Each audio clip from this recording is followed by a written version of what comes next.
Assalamualaikum warahmatullahi wabarakatuh. Salam sehat dan semangat untuk bapak-bapak usia 60 tahun ke atas. Bapak-bapak yang saya hormati, izinkan saya bertanya satu hal yang mungkin terasa pribadi, tapi justru sangat penting. Apakah bapak merasa tubuh bapak masih mencerminkan jati diri sebagai seorang pria? Atau justru mulai merasakan perubahan, tenaga berkurang, gairah memudar, dan rasa percaya diri perlahan-lahan menghilang tanpa tahu penyebabnya? Banyak pria di atas usia 60 tahun mulai mengubah pola makan demi kesehatan. Mereka mulai mengurangi konsumsi daging, menambah sayuran, dan mengikuti saran dari dokter, brosur kesehatan, atau anak-anak yang peduli. Di zaman sekarang, tidak sedikit lansia yang mengikuti pola makan generasi muda. Mengganti nasi dengan smoothie, atau minyak kelapa dengan margarin rendah lemak. Padahal, tubuh pria usia 60-an memiliki kebutuhan yang sangat berbeda. Apa yang baik untuk anak muda belum tentu cocok untuk bapak. Sayangnya, tidak semua sayur memberikan dampak positif seperti yang dibayangkan. Bahkan, beberapa justru bisa mempercepat penurunan hormon testosteron, memperbesar prostat, dan membuat aliran darah ke bagian vital menjadi tersumbat secara perlahan. Ini bukan soal usia. Ini soal pemilihan makanan yang tepat. Dan yang paling mengejutkan, 3 jenis sayur yang sering dianggap super sehat, itulah yang bisa menjadi penyebab utama dari semua keluhan yang diam-diam Bapak rasakan. Dalam video ini, saya akan menjelaskan secara perlahan. Tidak menakuti, tidak menggurui, tapi mengajak Bapak memahami apa yang sesungguhnya terjadi di dalam tubuh. Kita akan mulai dari dapur, tempat sederhana yang diam-diam menentukan kekuatan seorang pria usia lanjut. Setiap pagi, banyak bapak memulai hari dengan rutinitas yang serupa. Bangun sebelum subuh, berjalan kaki ke masjid, lalu sarapan dengan lauk sederhana dan sayuran yang dianggap menyehatkan. Tapi seiring waktu, tubuh terasa makin lemah. Napas menjadi pendek, semangat kerja menurun. Bahkan hubungan dengan istri pun terasa hambar. Apakah ini semata-mata karena usia? Tidak selalu. Fakta yang perlu diketahui adalah sejak usia 30-an, kadar testosteron pada pria memang mulai menurun secara alami. Namun ketika memasuki usia 60 ke atas, penurunan ini bisa menjadi lebih cepat, terutama jika gaya hidup dan pola makan tidak mendukung. Banyak sayuran memang menyehatkan, tapi tidak semua cocok untuk pria di usia lanjut. Ada jenis sayuran yang mengandung zat menyerupai hormon wanita. Ada yang diam-diam memicu peradangan dalam tubuh. Ada pula yang justru mencuri mineral penting seperti seng. Padahal seng sangat dibutuhkan untuk memproduksi testosteron dan menjaga fungsi prostat. Bapak mungkin tidak menyadari bahwa kelelahan berkepanjangan, tubuh yang melunak, gairah yang memudar, bukan hanya karena pikiran atau stres. Bisa jadi karena apa yang Bapak makan setiap hari, justru tanpa sengaja mempercepat hilangnya hormon kejantanan itu sendiri. Di bagian berikutnya, kita akan membahas 3 jenis sayur yang sebaiknya mulai Bapak batasi. Bukan karena tidak sehat secara umum, tapi karena bisa menjadi lawan diam-diam bagi tubuh pria di atas 60 tahun. Saya akan mulai dengan cerita dari seorang bapak yang pernah saya dampingi secara langsung. Saya pernah bertemu dengan seorang pasien bernama Pak Suraji, usia 66 tahun, pensiunan kepala koperasi dari Temanggung. Beliau datang ke klinik dengan keluhan yang terdengar sederhana, tapi sebenarnya sangat dalam. Katanya, "Saya tidak sakit, Dok, tapi saya merasa bukan diri saya lagi. Badan lelah terus, gairah hidup turun, dan istri saya mulai merasakan ada yang hilang dari saya." Setelah pemeriksaan menyeluruh, hasil laboratorium menunjukkan sesuatu yang mengejutkan. Testosteron Pak Suraji berada di batas bawah, dan kadar estrogen, hormon wanita, justru sedikit meningkat. Padahal, secara fisik beliau terlihat sehat. Tekanan darah stabil, kolesterol terjaga, dan tidak ada keluhan jantung. Saya bertanya tentang pola makannya. Dengan bangga beliau menjawab bahwa sejak 5 tahun terakhir, beliau berhenti makan daging merah, menggantinya dengan tahu, tempe, susu kedelai, dan kadang-kadang edamame rebus. Semua itu dilakukan atas saran seorang dokter jantung. Disinilah letak masalahnya. Kacang kedelai mengandung zat yang disebut fitoestrogen. Ini adalah senyawa alami dari tumbuhan yang memiliki struktur mirip dengan hormon estrogen. Saat masuk ke dalam tubuh pria, phytoestrogen bisa meniru fungsi hormon wanita. Dan ini dapat mengganggu keseimbangan hormon pria yang sudah menurun secara alami. Bagi pria usia lanjut, ini bisa menjadi masalah besar. Ketika testosteron turun dan phytoestrogen meningkat, tubuh mulai berubah. Massa otot menyusut, gairah seksual berkurang, dan prostat bisa membesar lebih cepat. Masalahnya, kedelai tidak hanya ada di tempe atau tahu. Banyak makanan kemasan seperti biskuit, saus botolan, bahkan makanan diet mengandung isolat protein kedelai tanpa disadari. Pak Suraji sempat terkejut, tapi beliau bersedia mencoba saran sederhana. Mengurangi konsumsi kedelai, menggantinya dengan telur rebus, ikan kembung, dan ayam kampung. Dalam 3 minggu, beliau kembali ke klinik dengan wajah lebih segar. Yang paling berkesan, beliau berkata pelan, "Saya mulai bangun pagi dengan rasa sebagai laki-laki kembali, Dok." Itulah mengapa saya sering menyampaikan bahwa makanan sehat belum tentu cocok untuk semua orang. Untuk pria usia 60 ke atas, pilihan makanan perlu disesuaikan dengan kondisi hormon yang berubah. Dan kedelai, meskipun bergizi tinggi, bisa menjadi lawan tersembunyi bila tidak digunakan dengan bijak. Coba Bapak perhatikan kemasan margarin, keripik, roti tawar, atau bahkan biskuit rendah gula yang sering dikonsumsi. Banyak di antaranya menggunakan minyak nabati dari jagung sebagai bahan utama. Mungkin terdengar sehat, karena selama ini minyak nabati dianggap lebih baik daripada minyak hewani. Tapi di balik label sehat itu, ada bahaya yang diam-diam menggerogoti tubuh pria usia lanjut. Saya teringat pada Pak Barno, 62 tahun, pensiunan guru dari Bogor. Ia tidak punya riwayat penyakit serius, tapi merasa tubuhnya semakin berat. Sendi terasa nyeri, dan fungsi seksual menurun drastis. Ia mengira penyebabnya karena faktor usia. Padahal ada satu kebiasaan kecil yang ia lakukan setiap hari. Mengganti mentega dengan margarin berbahan jagung dan menghindari minyak kelapa karena saran dari anaknya. Jagung olahan, terutama dalam bentuk minyak atau sirup jagung, mengandung kadar omega 6 yang sangat tinggi. Sementara itu, tubuh kita membutuhkan keseimbangan antara asupan omega 6 dan omega 3. Dalam makanan tradisional Indonesia, keseimbangan ini dulu tercapai melalui ikan laut, sayur segar, dan minyak kelapa. Tapi sekarang, makanan olahan membuat asupan omega 6 melonjak tajam hingga 20 kali lipat dibanding omega 3. Apa dampaknya? Tubuh masuk ke kondisi peradangan kronis tingkat rendah. Peradangan ini tidak terasa secara langsung, namun perlahan-lahan merusak lapisan dalam pembuluh darah yang disebut endotelium. Lapisan inilah yang memproduksi nitric oxide, zat yang membuat pembuluh darah rileks dan aliran darah lancar, termasuk ke organ vital pria. Saat produksi nitric oxide terganggu, pembuluh darah menjadi kaku. Akibatnya, aliran darah ke penis berkurang, tekanan darah naik, dan rasa lelah muncul tanpa sebab yang jelas. Pada beberapa kasus, pembengkakan prostat juga dipercepat oleh proses peradangan ini. Kami menyarankan Pak Barno untuk kembali ke pola makan yang lebih seimbang. Mengurangi semua makanan berlabel rendah kolesterol, tapi tinggi minyak jagung, dan menggantinya dengan ikan kembung, kenari, minyak zaitun murni. Dalam waktu 4 minggu, beliau melaporkan sendi tidak lagi sakit, tidur lebih nyenyak, dan dengan sedikit tersenyum beliau berkata, "Saya kembali bangun pagi dengan percaya diri." Seringkali, niat baik menjaga kesehatan justru keliru arah karena informasi yang tidak utuh.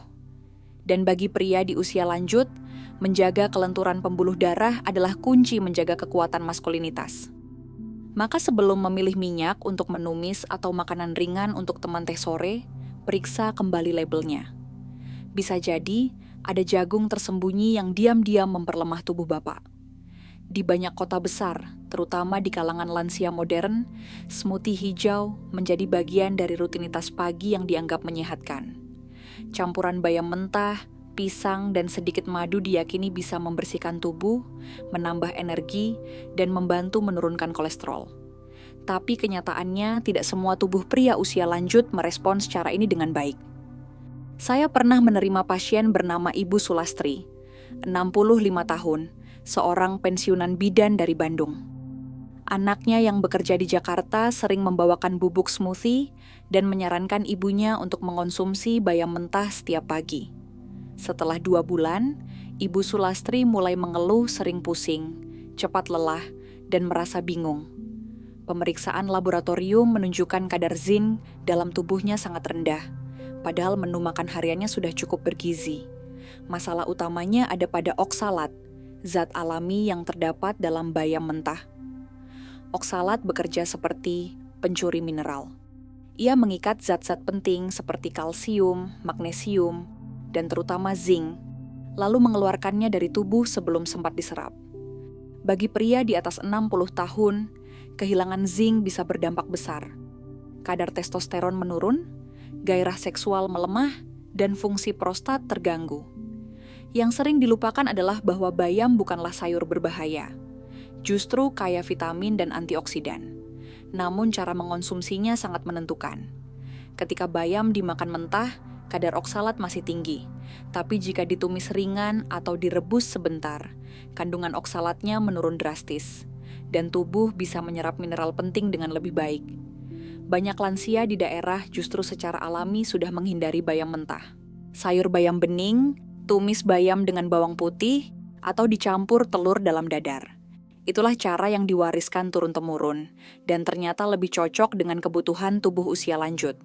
Jadi, bila Bapak sedang rutin minum smoothie hijau dari bayam mentah, atau terbiasa makan salad modern setiap pagi, mungkin sudah saatnya mempertimbangkan kembali. Bukan berarti harus berhenti makan bayam, tapi ubahlah cara penyajiannya. Karena satu cangkir bayam yang disiapkan dengan cara yang keliru bisa merampas kekuatan yang telah Bapak bangun dengan susah payah selama bertahun-tahun. Setelah mengetahui 3 jenis sayuran yang bisa menjadi pengganggu diam-diam bagi kesehatan pria usia lanjut, mungkin Bapak mulai bertanya dalam hati, kalau begitu, sayuran apa yang justru bisa membantu saya menjaga tenaga, hormon, dan kepercayaan diri? Pertanyaan itu sangat wajar.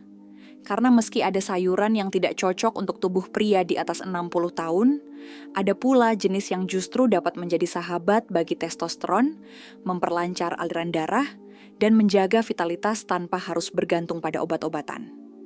Yang menarik, sayuran-sayuran penolong ini bukan bahan mahal, bukan pula yang sulit ditemukan. Bahkan sebagian besar tumbuh di sekitar rumah, dijual di pasar tradisional, atau diwariskan dalam masakan rumahan sejak zaman orang tua kita dulu. Namun, karena kurangnya informasi, banyak pria melewatkan manfaat besarnya. Padahal, dengan mengonsumsi secara rutin dan mengolahnya dengan tepat, tubuh Bapak bisa perlahan pulih, tidur kembali nyenyak, semangat pagi kembali muncul, dan hubungan dengan pasangan pun menjadi lebih hangat. Mari kita bahas satu persatu. Kita mulai dari daun yang sering dianggap hanya bermanfaat untuk ibu menyusui, padahal ternyata menyimpan kekuatan luar biasa bagi pria. Dulu, daun katuk dikenal luas sebagai sayur pelancar SI bagi ibu menyusui. Tapi di balik reputasi itu, tersimpan manfaat besar yang sering terlupakan, terutama bagi pria usia lanjut yang ingin menjaga stamina, aliran darah, dan kekuatan tubuh tanpa harus mengandalkan suplemen. Saya pernah menyarankan seorang pasien, Pak Kasmuri, 64 tahun, petani dari daerah Sleman. Beliau mengeluh tubuh sering terasa dingin saat bangun pagi, kaki mudah kesemutan, dan akhir-akhir ini mudah lelah saat bekerja di kebun. Setelah kami telusuri lebih lanjut, tekanan darahnya ternyata cenderung rendah, dan aliran darah ke bagian kaki menurun. Saya tidak menyarankan obat apapun, hanya meminta beliau menanam kembali tanaman yang dulu tumbuh liar di pekarangan. Daun katuk. Daun katuk mengandung nitrat alami yang membantu meningkatkan produksi nitric oxide dalam tubuh. Nitric oxide ini bekerja sebagai pelebar pembuluh darah, membuat sirkulasi darah menjadi lebih lancar, termasuk ke otot dan organ vital. Selain itu, daun katuk juga kaya zat besi, protein nabati, dan senyawa antioksidan yang mendukung fungsi pembuluh darah tetap lentur. Berbeda dengan bit yang hanya tersedia di supermarket modern, daun katuk bisa dibeli dengan harga terjangkau di pasar tradisional, Bahkan banyak orang menanamnya sendiri. Cara mengolahnya pun tidak rumit. Cukup ditumis ringan dengan bawang putih, dijadikan sayur bening, atau dicampur telur sebagai lauk makan pagi. Pak Kasmuri rutin mengonsumsi daun katuk 3 kali dalam seminggu. Setelah 1 bulan, ia merasakan tubuhnya kembali hangat setiap kali bangun pagi. Rasa kesemutan di kaki mulai menghilang, dan tenaganya terasa lebih kuat saat mengangkut hasil panen dari kebun. Ia bahkan bercerita bahwa istrinya pun ikut menikmati sayur katuk, karena rasanya segar dan efeknya benar-benar terasa. Untuk mendapatkan manfaat yang optimal, daun katuk bisa ditumis ringan bersama bawang putih dan sedikit minyak kelapa. Bisa juga direbus menjadi sayur bening, lalu disantap pagi hari bersama telur kampung rebus atau tahu putih. Jika Bapak tidak sempat memasak, cukup rebus daun katuk, simpan di kulkas, lalu panaskan kembali di pagi hari sebagai lauk hangat. Itulah mengapa saya percaya bahwa solusi tidak selalu datang dari luar negeri atau dari produk-produk impor. Terkadang, jawabannya justru ada di halaman rumah sendiri. Bagi pria usia di atas 60 tahun, daun katuk bisa menjadi sahabat yang setia, membantu melancarkan aliran darah, memperkuat otot, dan menjaga semangat hidup tetap menyala seiring bertambahnya usia. Sebagian besar orang mengenal daun pepaya sebagai sayuran pahit yang sering dihindari. Di balik rasa pahit itu, terkandung senyawa yang justru membantu membersihkan tubuh dari hormon berlebih, terutama estrogen, yang seringkali secara diam-diam menumpuk dalam tubuh pria usia lanjut.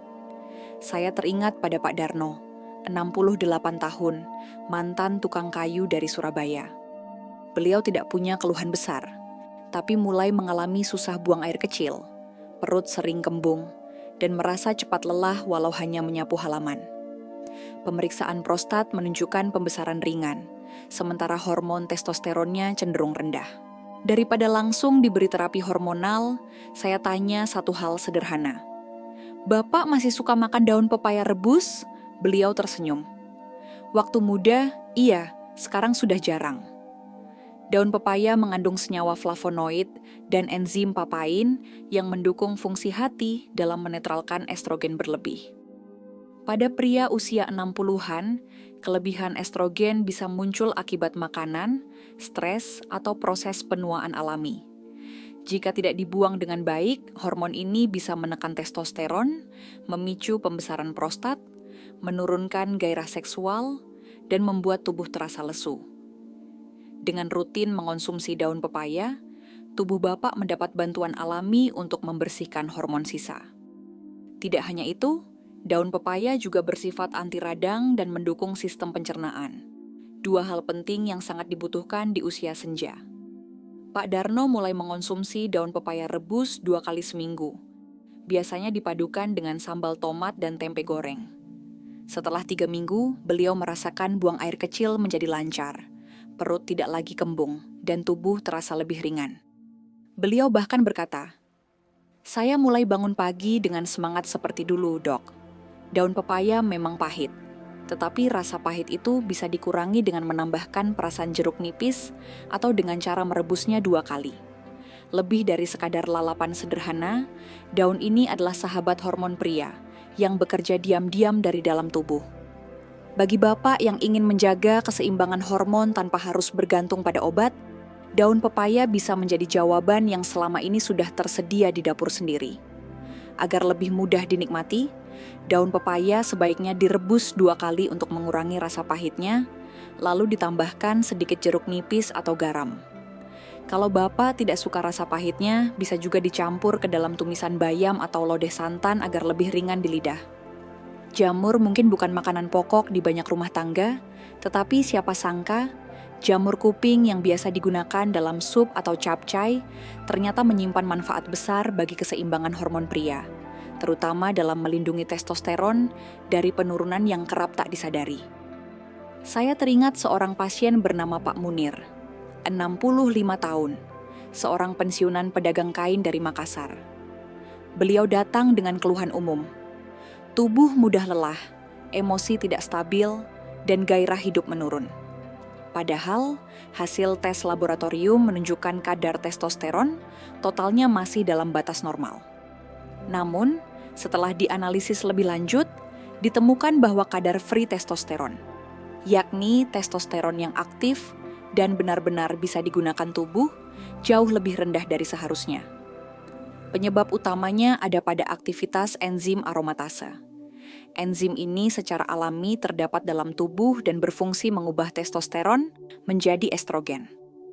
Pada pria usia lanjut, terutama yang memiliki lemak di area perut, enzim ini bekerja lebih aktif. Akibatnya, testosteron menurun bukan karena tidak diproduksi, melainkan karena terlalu cepat diubah menjadi hormon wanita. Dalam kasus Pak Munir, meskipun angka testosteron total terlihat baik di atas kertas, tubuhnya tetap terasa lemas karena kadar hormon aktif terlalu rendah. Jamur kuping mengandung senyawa alami yang berfungsi sebagai penghambat aromatase. Artinya, ia membantu menghambat kerja enzim tersebut agar testosteron yang sudah diproduksi tubuh tetap bisa digunakan. Bukan untuk menambah hormon, melainkan menjaga agar apa yang masih dimiliki tidak hilang sia-sia. Setelah mengetahui hal ini, saya menyarankan Pak Munir untuk menambahkan jamur kuping ke dalam menu makan malam 2 hingga 3 kali seminggu. Ia biasanya menumisnya bersama bawang putih, minyak kelapa, dan sedikit kecap asin. Hanya dalam waktu 1 bulan, beliau melaporkan bahwa tidur malamnya lebih nyenyak, tidak mudah tersinggung, dan mulai merasakan energi yang lebih stabil di pagi hari. Jamur kuping juga bukan bahan yang sulit ditemukan, harganya terjangkau, mudah ditemukan di pasar tradisional, dan fleksibel untuk berbagai masakan. Jika dikombinasikan dengan pola makan yang seimbang dan aktivitas ringan seperti jalan pagi, manfaatnya bisa sangat terasa. Bagi bapak yang ingin menjaga hormon tetap stabil tanpa bergantung pada obat dari luar, jamur kuping bisa menjadi pelindung testosteron yang sederhana namun efektif. Sebuah kekuatan dari dapur yang mungkin selama ini sering terabaikan. Jamur kuping dapat dimasak dalam sup ayam, ditumis bersama bawang putih, dan sedikit kecap asin, atau dicampurkan ke dalam capcay sayuran. Jika sulit menemukan jamur segar, Bapak bisa menggunakan jamur kuping kering. Cukup direndam dalam air hangat selama 10 menit sebelum dimasak. Setelah mendengar semua penjelasan hari ini, mungkin Bapak menyadari satu hal penting.